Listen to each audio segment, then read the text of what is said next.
দখল, ভরাট আর দূষণের চাপে টাঙ্গাইলের ২.৫ শতাধিক খালের বেশিরভাগই হারিয়েছে স্বাভাবিক স্রোতধারা।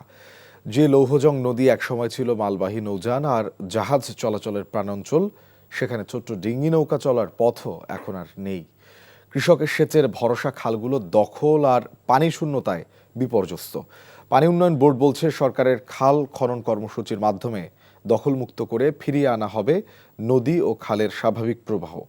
মোহাম্মদ হোসেনকে সাথে নিয়ে জুবায়ের প্রধানের রিপোর্ট। ছবি তুলেছেন আইনাল আহমেদ।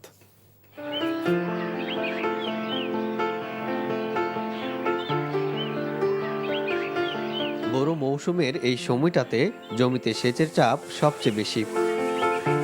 একসময় খাল বিলের পানিতেই সেচের কাজ চললেও এখন সেই উৎস কমে যাওয়ায় যান্ত্রিক ব্যবস্থার উপর বেড়েছে নির্ভরতা।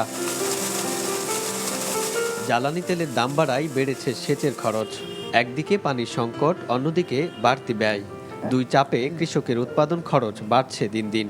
তেলের দাম বেশি, কারেন্ট বিল দেন আগে বা আবার তেল এখন পাওয়া যেতেছে না, বুঝছেন, তেলে সংকট না। খাল থাকতে আগে ওখান থেকে সেলো দিয়ে পানি দিতাম, এখন ও সিস্টেম নাই, খালও নাই। বিএমবির সময় খলন হয়েছে টাঙ্গাইল নদীতে থেকে একবার আর ওই নদী আমরা খাল কাটছি। সারের দাম বেশি, হাজিরার দাম বেশি, তাতে খরচ যায় হয় না। এসব ফসলি জমিগুলোর চারপাশকে ঘিরে আছে একাধিক খাল। খালের কারণে স্বাভাবিকভাবেই জমিতে পানির কোনো সংকট না থাকার কথা থাকলেও বাস্তবতা ভিন্ন। দখল, ভরাট আর দূষণে দীর্ঘদিন ধরেই পানিশূন্য রয়েছে খালগুলো।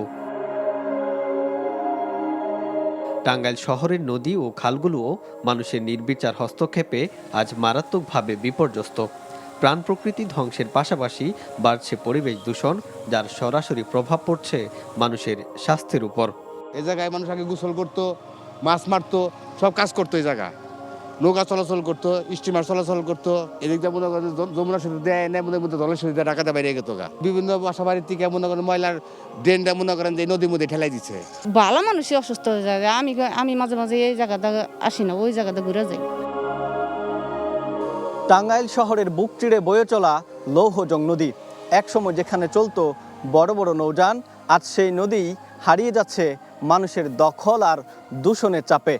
শুধু এই নদীই নয়, এই নদীকে কেন্দ্র করে ২৭টি খালও বিলীন হওয়ার পথে মানুষের দখলদারিত্বর ফলে। এই নদী এবং খালের বুকে গড়ে উঠেছে অসংখ্য বাড়ি এবং মার্কেট। এলাকাবাসী বলছে নদীর অস্তিত্ব রক্ষায় দ্রুত সরকারের পদক্ষেপ চান তারা। এইসব সংকট মোকাবিলায় সরকার সারা দেশে ২০,০০০ কিলোমিটার খাল খননের উদ্যোগ নিয়েছে।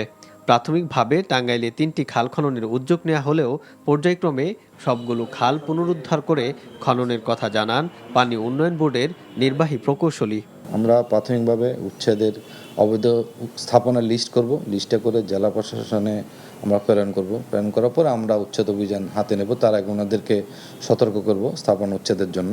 একটু প্রবলেম হবে, কিন্তু আমরা যেহেতু এটা আমাদের মাননীয় প্রধানমন্ত্রীর সর্বোচ্চ অগ্রাধিকার প্রাপ্ত একটি প্রকল্প, আশা করি জেলা প্রশাসন এবং রাজনৈতিক নেতৃবৃন্দের সহযোগিতা নিয়ে আমরা সকল সমস্যা আমরা সমাধান করে কাজ বাস্তবায়ন করব। প্রধানমন্ত্রী তারেক রহমানের খাল খনন ও পুনরুদ্ধার কর্মসূচির মাধ্যমে এরই মধ্যে প্রাণ ফিরতে শুরু করেছে খালগুলোতে। জুবায়ের প্রধান, এনটিভি নিউজ, টাঙ্গাইল।